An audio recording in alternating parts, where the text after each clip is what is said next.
धूमेनाव्रियते वह्निः यथादर्शो मलेन च यतोऽल्बेनावृतो गर्भः तथा तेनेदमावृतम्.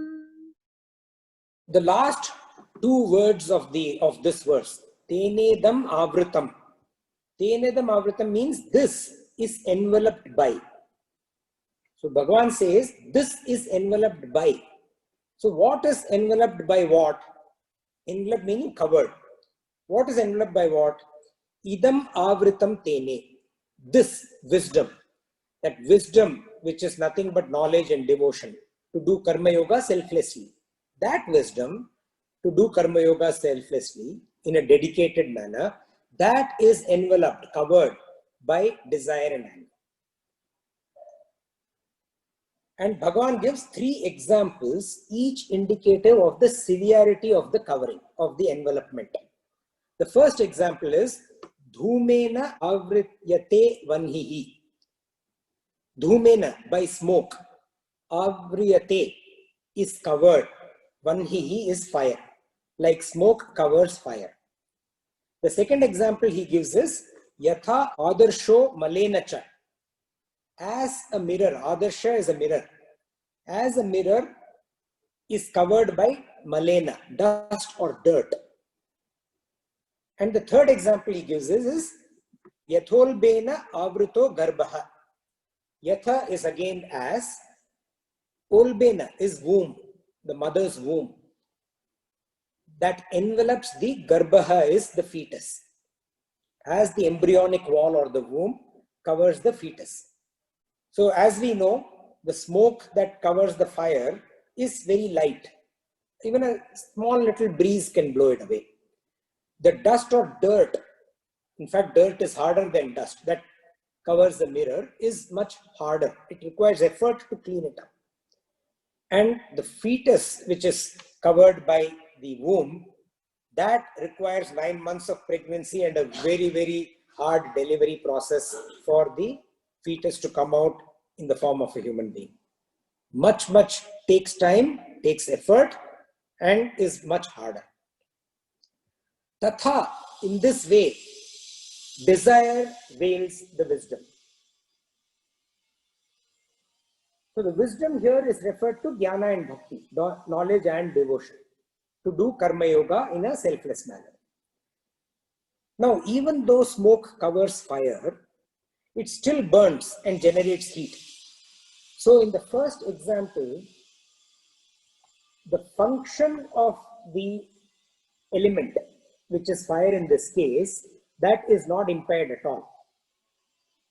So even though the smoke covers, the fire is burning, it is giving heat, it is working as it's supposed to be working.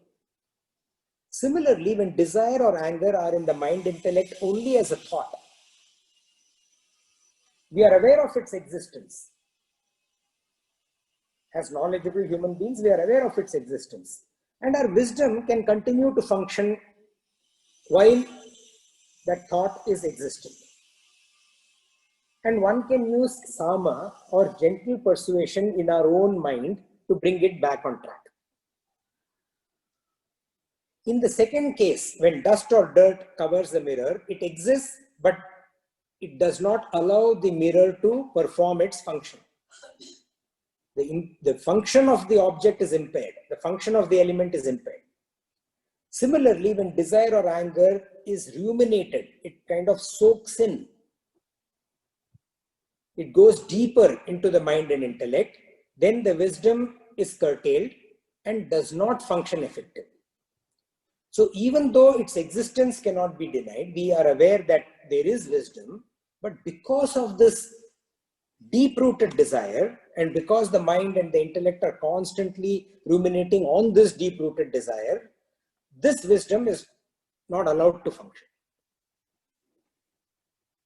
One can use Dhamma here. Request it, bribe it, the mind I'm talking about, the mind intellect, to come back on track. And the third one, the fetus, which is covered by the womb, the embryonic wall, it cannot be seen. Neither can it work like a human being. It cannot do anything on its own. It cannot get up and walk. It cannot talk. It can't do anything. But the minute the baby comes out, you see very quick progress. Similarly, when desire and anger totally occupy and cover the mind intellect, like, Nipun pointed out last time, he asked a question about addiction. What do you do? So addiction is like the fetus being covered by the womb, totally occupied, totally covered. Then the wisdom can neither be seen nor can it function.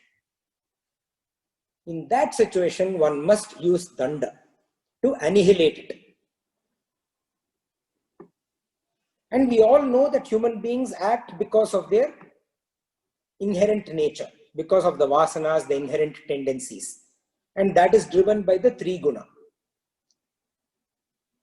So a sattvic mind, which has sattvic desires, it's like a thin smoke, can be removed very easily.